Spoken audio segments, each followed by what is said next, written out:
Hello friends, मैं Gautam Kumar best study with Gautam में आप लोगों का पुनः स्वागत करता हूं। जैसा कि हम लोग सचिवालय का जो तैयारी प्रारंभ किए हैं उसी के तहत जो इम्पोर्टेंट टॉपिक है उसका हम लोग अध्ययन कर रहे थे। तो बहुत सारे सब्जेक्ट का जो इम्पोर्टेंट टॉपिक है वो आप लोगों को बता चुका हूँ। अगर जो स्टूडेंट नए हैं, अगर वो नहीं देखे हैं तो प्ले लिस्ट में जाइए और वहाँ पर सारे टॉपिक जो इम्पोर्टेंट टॉपिक है उसको मैं आप लोगों को बताया हूँ, तो वहाँ से आप लोग देख सकते हैं। तो वहाँ पर सारे विषय का लगभग विषय हो चुका है। आज जो विषय आप लोगों को बताने जा रहा हूँ वो एक केमिस्ट्री का विषय है। आप लोग देखिएगा क्वेश्चन में निकाल करके, उसमें जो केमिस्ट्री से क्वेश्चन पूछे जा रहे हैं मात्रा उसकी ज़्यादा है, देखिएगा आप लोग, लेकिन उसका जो पूछने का स्तर है बहुत ही मतलब मिडिल है, ज़्यादा हार्ड नहीं है और ज़्यादा आसान भी नहीं है। थोड़ा सा आप लोगों को ध्यान एकाग्र करके इसको समझना होगा। तो मैं सारे जो केमिस्ट्री के चैप्टर हैं वो तो आप लोग अध्ययन कर ही लिए होंगे, उस सारे चैप्टर में से जो इम्पोर्टेंट है, जिससे क्वेश्चन पूछ रहे हैं या पूछने की संभावना है, उसको मैं यहाँ पर बताने का प्रयास कर रहा हूँ और उसको मैं समझाऊंगा कि कहाँ कहाँ पर आप लोग कन्फ्यूजन होता है। तो चलिए हम लोग चलते हैं और केमिस्ट्री को देखते हैं।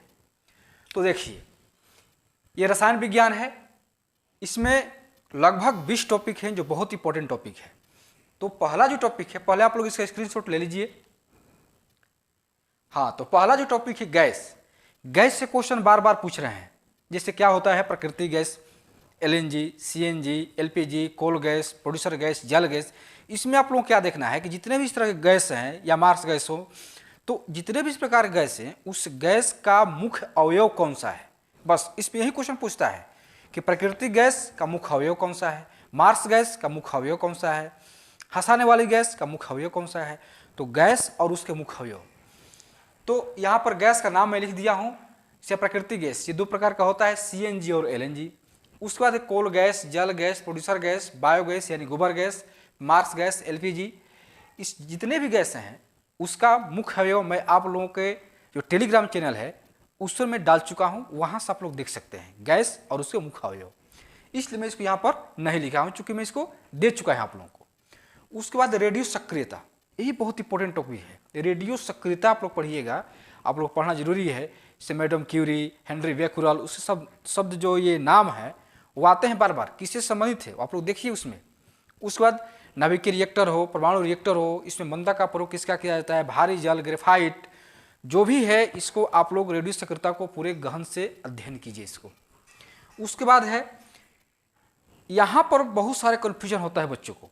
देखिए, पृथ्वी पर पाए जाने वाले तत्व, मानव शरीर में पाए जाने वाले तत्व, वायुमंडल में पाए जाने वाले तत्व, फिर ये ब्रह्मांड में सर्वाधिक मात्रा में पाए जाने वाले तत्व, ये चार प्रकार के जो तत्व पाए जा रहे हैं उसको आप लोग थोड़ा सा बारीकी से देखिएगा। जो मैं बताने का आप लोगों को प्रयास कर रहा हूँ उसको थोड़ा समझने का प्रयास कीजिएगा। तो यहाँ पर है पृथ्वी पर पाए जाने वाले तत्व, इसको देखिए अवरोही क्रम। अवरोही क्रम मतलब सबसे ज़्यादा से कम की ओर, इसको ध्यान दीजिए। अवरोही क्रम मतलब सबसे ज़्यादा से कम की तरफ हम चलेंगे। तो पृथ्वी यानी भूपरपट्टी, कहीं पृथ्वी नहीं देकर के भूपरपट्टी दे देता है तो इसमें कन्फ्यूज मत होइएगा आप लोग, पृथ्वी कहिए या भूपरपट्टी की बातें कही है। तो इसमें सबसे ज़्यादा पाया जाता है ऑक्सीजन पृथ्वी पर, उसके बाद सिलिकॉन, तब एल्युमिनियम। तो ऑक्सीजन क्या है, अधातु है, सिलिकॉन क्या है, अधातु है, लेकिन एल्युमिनियम क्या है, धातु है। तो अगर क्वेश्चन ये पूछे कि पृथ्वी पर सर्वाधिक मात्रा में पाए जाने वाले तत्व का नाम क्या है, तो ऑक्सीजन। अगर क्वेश्चन ये पूछे कि पृथ्वी पर सर्वाधिक मात्रा में पाए जाने वाले अधातु कौन सा है, तो भी ऑक्सीजन। ये पूछे कि पृथ्वी पर सबसे ज़्यादा मात्रा में पाए जाने वाले धातु कौन है, तो एल्युमिनियम। क्योंकि इसलिए मैं यहाँ पर लिख चुका हूँ अधातु, अधातु है, अधातु है। उसके बाद है मानव शरीर में पाए जाने वाले तत्व, ये भी अवरोही क्रम। तो सबसे ज़्यादा पाए जाते हैं ऑक्सीजन, कार्बन, तब हाइड्रोजन, नाइट्रोजन और कैल्शियम। देखिए सब अधातु है लेकिन कैल्शियम धातु है। तो अगर ये पूछ दे कि मानव शरीर में सर्वाधिक मात्रा में पाए जाने वाले धातु कौन है, तो कैल्शियम। लेकिन ये पूछे कि मानव शरीर में सर्वाधिक मात्रा में पाए जाने वाले तत्व कौन है, तो ऑक्सीजन, या धातु कौन है, तो ऑक्सीजन। उसके बाद है वायुमंडल में पाए जाने वाले तत्व, ये आप लोग जानते होंगे, बहुत बचपन से पढ़े हैं आप लोग। इसमें क्या है, नाइट्रोजन सबसे ज़्यादा, फिर ऑक्सीजन, तब आर्गन, तब कार्बन डाइऑक्साइड। उसके बाद है लास्ट में ब्रह्मांड में सर्वाधिक मात्रा में पाए जाने वाले तत्व, ये हाइड्रोजन है। बस ये चार जो है पृथ्वी पर, मानव शरीर में, वायुमंडल में और ब्रह्मांड में, ये आप लोगों को यहाँ पर बहुत ही सूक्ष्म दृष्टि से अध्ययन करना होगा आप लोगों को। अगला जो पॉइंट है कोयला, उसके बाद है लोहा, क्योंकि दोनों टॉपिक बहुत ही कन्फ्यूजिंग टॉपिक है। तो देखिए कोयला का 4 प्रकार होता है, एंथ्रासाइट, बिटुमिनस, लिग्नाइट और पिट। इसमें कार्बन की मात्रा को लेकर के डिफरेंस रहता है, किस प्रकार की कोयले में कार्बन की मात्रा कितनी है, उसी के अनुसार उसको उत्तम कोयला और निम्न कोयला में हम लोग डिवाइड करते हैं। तो उत्तम कोयला में क्या है, कार्बन की मात्रा 85% है, मतलब सबसे ज़्यादा कार्बन की मात्रा जिसमें रहेगी वो सबसे उत्तम कोयला कहलाएगा। इसमें क्या है 17% बिटुमिनस में, ये मुलायम कोयला है। ये भूरा कोयला है लिग्नाइट, लिग्नाइट को भूरा कोयला कहते हैं, इसको भी याद रखिएगा आप लोग। और पिट कोयला सबसे निम्न प्रकार का कोयला है, जो कि इसमें कार्बन की मात्रा सबसे कम है 50%। तो उत्तम कोयला एंथ्रासाइट और निम्न कोयला पिट कोयला। लेकिन वहीं पर हम लोहा में चलते हैं, तो लोहा में इस्पात देखिए, इस्पात है, पिटवा लोहा है, ढलवा लोहा है। इस्पात में कार्बन की मात्रा सबसे कम रहती है, इसके बाद इससे ज़्यादा रहता है पिटवा लोहा में। तो पिटवा लोहा को शुद्ध कोयला कहा जाता है, ये भी याद रखिएगा आप लोग। शुद्ध लोहा, ये कोयला नहीं, शुद्ध लोहा है, शुद्ध लोहा। और ये शुद्ध निम्न लोहा। शुद्ध लोहा किसको कहते हैं, पिटवा लोहा को, और निम्न लोहा ढलवा लोहा को। इसलिए लोहा में और कोयला में थोड़ा सा कन्फ्यूजन है, तो आप लोग कन्फ्यूजन दूर हो गया होगा। कार्बन की मात्रा को लेकर के कन्फ्यूजन था, तो यहाँ पर आप लोग को दूर करने का मैं प्रयास किया हूँ। उसके बाद है अगला पॉइंट है मानव जीवन में रसायन।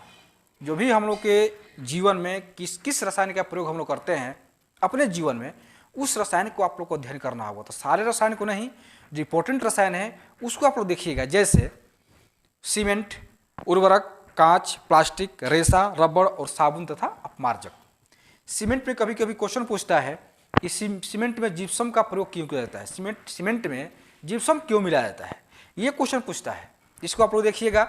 उसके बाद पूछता है उर्वरक में कौन कौन से तत्व, मतलब उर्वरक में कौन कौन से तत्व पाए जाते हैं, तो उसमें क्या होता है NPK, ये भी याद रखिएगा, NPK, नाइट्रोजन, फास्फोरस और पोटेशियम, इसको शॉर्ट फॉर्म में NPK। उसी तरह कांच है, कांच कितने प्रकार के होते हैं, जैसे पायरेक्स कांच, क्रूस कांच, क्राउन कांच, जितने भी कांच है उस कांच का प्रयोग कहाँ किया जाता है, इसको भी ध्यान देना होगा आप लोगों को। उसके बाद है प्लास्टिक, रेशा, नाइलॉन है रेशा में, रबड़, साबुन, अपमार्जक, थोड़ा थोड़ा इसको आप लोग देख लीजिएगा, क्योंकि यहाँ से क्वेश्चन पूछ रहे हैं।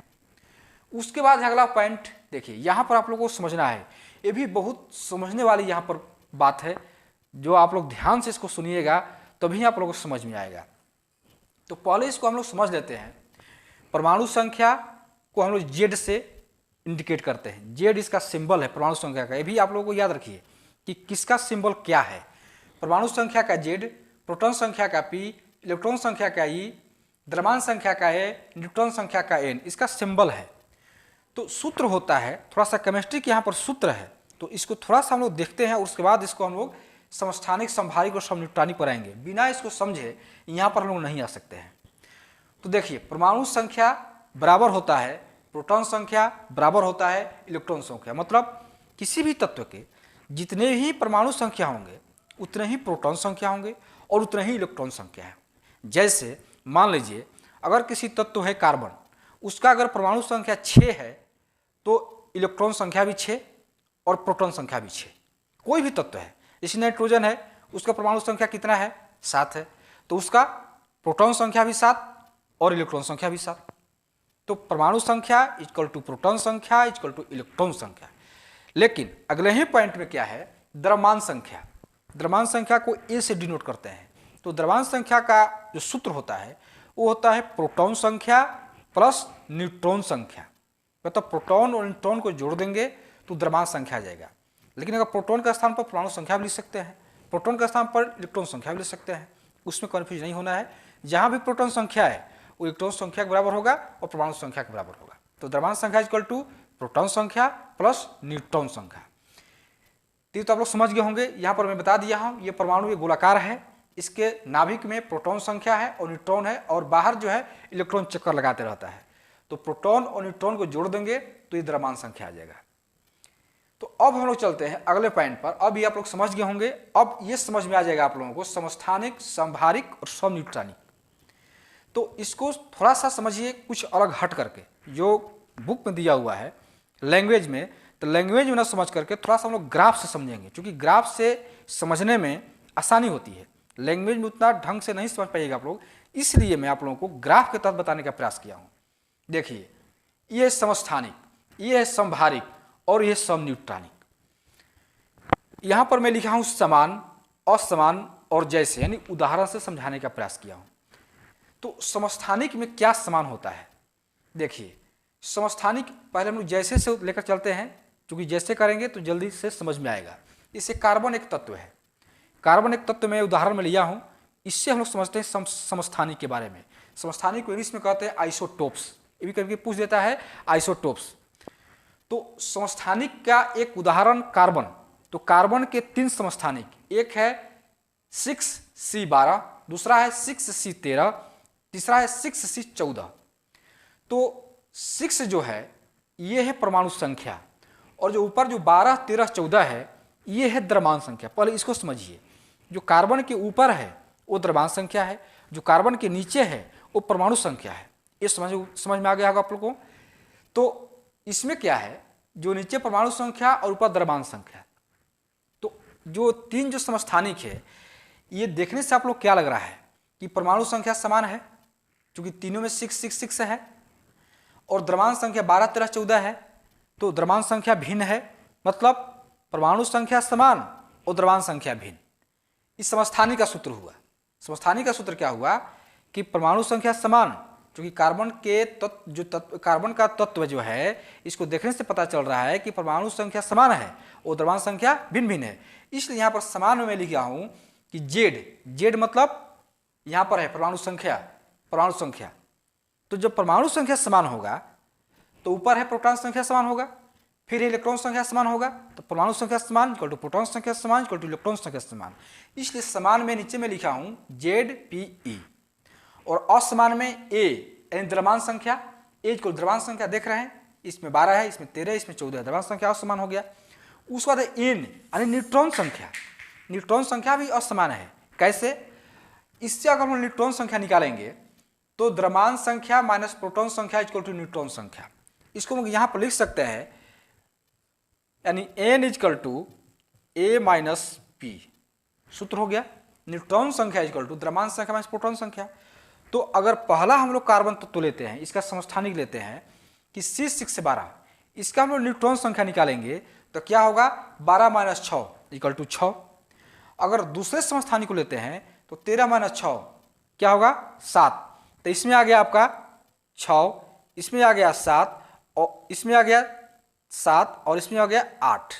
ये क्या है, न्यूट्रॉन संख्या। 6, 7, 8, 6, 7, 8 क्या है, न्यूट्रॉन संख्या। ये भी भिन्न भिन्न है, मतलब असमान में क्या होगा, न्यूट्रॉन संख्या हो गया, असमान में क्या होगा, द्रव्यमान संख्या होगा। तो वहीं पर मैं यहाँ पर लिखा हूँ कि ZPE यानी परमाणु संख्या, प्रोटॉन संख्या, इलेक्ट्रॉन संख्या समान होता है, लेकिन द्रव्यमान संख्या और न्यूट्रॉन संख्या भिन्न भिन्न होता है, असमान होता है। तो किसका है, ये समस्थानिक का पहचान है। तो समस्थानिक समझ में आ गया होगा आप लोगों को। अब चलते हैं समभारिक। समभारिक में द्रव्यमान संख्या समान और परमाणु संख्या असमान। देखिए, यह है आर्गन का सूत्र है, 18 आर्गन 40 और 19 पोटेशियम 40।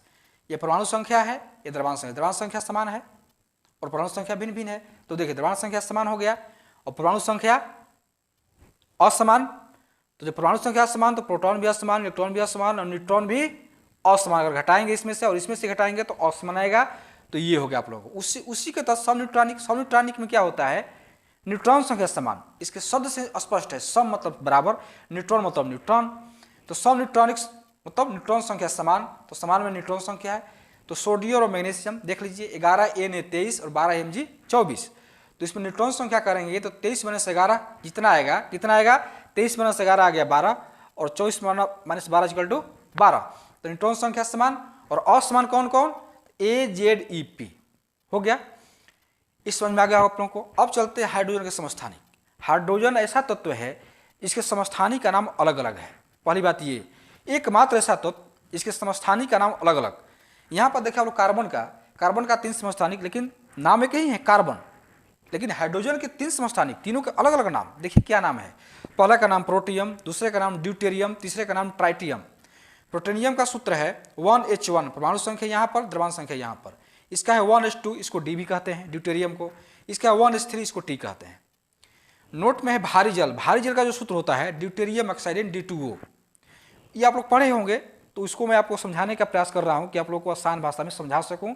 तो आप लोग इस समझ गए होंगे। अब हम लोग चलते हैं यहाँ पर परमाणु संरचना। परमाणु संरचना में कुछ सिद्धांत हैं, बस सिद्धांत को देख लेना है किस वैज्ञानिक का कौन सा सिद्धांत है। जैसे डाल्टन का परमाणु सिद्धांत, थॉमसन का परमाणु सिद्धांत, रदरफोर्ड का परमाणु सिद्धांत, बोर का परमाणु सिद्धांत, उस मैक्स प्लैंक का क्वांटम सिद्धांत। क्वांटम संख्या कितनी है? 4। याद रखिए आप लोग, क्वांटम संख्या 4 है। उसका टॉपिक है धातु और अयस्क और मिश्र धातु, जो आप लोगों को टेलीग्राम चैनल पर मैं दे चुका हूं पिछले क्लास में। वहां से आप लोग धातु, अयस्क और मिश्र धातु पढ़ सकते हैं। उसके बाद रासायनिक नाम और सूत्र, ये भी मैं आप लोग को दे चुका हूं, वहां से आप लोग पढ़ सकते हैं। टेलीग्राम चैनल पर इसको आप लोग जाकर खोजिएगा तो मिल जाएगा आप लोग को। टेलीग्राम चैनल का लिंक डिस्क्रिप्शन बॉक्स में मैं दे चुका हूं, वहां से आप लोग देख सकते हैं। उस वक्त पीएच मान पूछता है, वो देखिए आप लोग। अम्ल और स्रोत, ये भी क्वेश्चन बार बार पूछा है।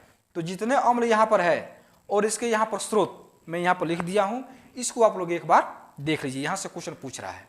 उसके बाद अगला है चार्ल्स नियम, वाल्स नियम, एवोगाड्रो नियम। ये भी क्वेश्चन पूछते हैं। चार्ल्स नियम का सूत्र है V प्रोपोर्शनल T, इसका है वायल नियम का P प्रोपोर्शनल 1/V, और एवोगाड्रो नियम का है V प्रोपोर्शनल N। N क्या है? मोलों की संख्या। केवल सूत्र पूछता है, ज्यादा कुछ नहीं, केवल सूत्र पूछेगा। उसके बाद भौतिक परिवर्तन, रासायनिक परिवर्तन, बहुत इंपॉर्टेंट क्वेश्चन। भौतिक परिवर्तन किससे कहते हैं, रासायनिक परिवर्तन किससे कहते हैं, ये आप लोग जानते होंगे। उनको उम्मीद है कि आप लोग इस बहुत आसान चीजें समझते होंगे आप लोग। उसके बाद सक्रियता श्रेणी और वही क्रम में, मतलब कौन ज्यादा सक्रिय है और वही क्रम, और कौन कम सक्रिय है। देखिए सबसे ज्यादा सक्रिय पोटेशियम, सबसे कम सक्रिय Au यानी सोना, गोल्ड। उसके बाद सबसे कम Ag चांदी, उसके बाद पारा, हाइड्रोजन, ये सबसे कम है। जैसे सबसे ज्यादा है, सबसे ज्यादा, उससे कम, उससे कम, उससे कम, इस तरह से है सक्रियता श्रेणी, याद कर लीजिएगा आप लोग। उसके बाद कार्बन 18 से किसका आयु ज्ञात किया जाता है, तो जीवाश्म का या पेड़ पौधा का। यूरेनियम 92 U238 से किसका आयु ज्ञात किया जाता है, पृथ्वी की आयु। उसके बाद पोटेशियम आर्गन एक पद्धति है, उससे क्या ज्ञात किया जाता है, अधिक पुरानी चट्टान की आयु, अधिक जो पुरानी चट्टान है उसकी आयु ज्ञात किया जाता है पोटेशियम आर्गन पद्धति द्वारा। उसका लास्ट टॉपिक है आवर्त सारणी, बहुत ही लंबा टॉपिक है, तो इसको आप लोग अगर समय मिले तो पढ़ लीजिए, नहीं से मिले तो कोई बात नहीं, ठीक है। तो आज का क्लास उम्मीद है कि आप लोग को समझ में आ गया होगा। फिर भी अगर कहीं भी अगर दिक्कत है, आप लोगों को कहीं समझने में परेशानी है, तो कमेंट बॉक्स में कमेंट कीजिए, मैं आप लोग बताने का प्रयास करूंगा। हाँ, एक करंट का आप लोग बार बार कह रहे हैं, करंट के लिए क्या पढ़ें, बिहार के लिए क्या पढ़ें, तो करंट के लिए मैं आप लोग को तुरंत वीडियो में लेकर आऊँगा। करंट के लिए बहुत सारी बुक है, लेकिन उतनी बुक पढ़ने की जरूरत नहीं है, कुछ ही 1-2 बुक है, उसको पढ़ लीजिएगा, उतने से काम हो जाएगा। इकोनॉमिक्स अब मत पढ़िए, इकोनॉमिक्स पढ़ने का समय नहीं है अब। बिहार स्पेशल भी पढ़ने का समय नहीं है, लेकिन फिर भी मैं थोड़ा बहुत आप लोग को बताने का प्रयास करूंगा, क्योंकि वैसे टॉपिक पर फोकस कीजिए जहाँ से क्वेश्चन ज़्यादा आते हैं। इसे तो बहुत कम क्वेश्चन आते हैं, 2-4 क्वेश्चन आते हैं, तो उसके पीछे आप लोग मत भागिए। समय मिले तो पढ़िए, लेकिन समय कम है तो इस छोटे छोटे टॉपिक पर को इग्नोर कीजिए, बड़ा बड़ा टॉपिक पढ़िए। ये सब बड़ा बड़ा टॉपिक है, क्वेश्चन ज़्यादा आ रहे हैं, इसलिए इस पर ज़्यादा फोकस कीजिए। तो आज की क्लास बस इतना ही। कल फिर एक नए टॉपिक जो बहुत ही इंपॉर्टेंट टॉपिक है उसके साथ मैं लेकर फिर आऊँगा। धन्यवाद।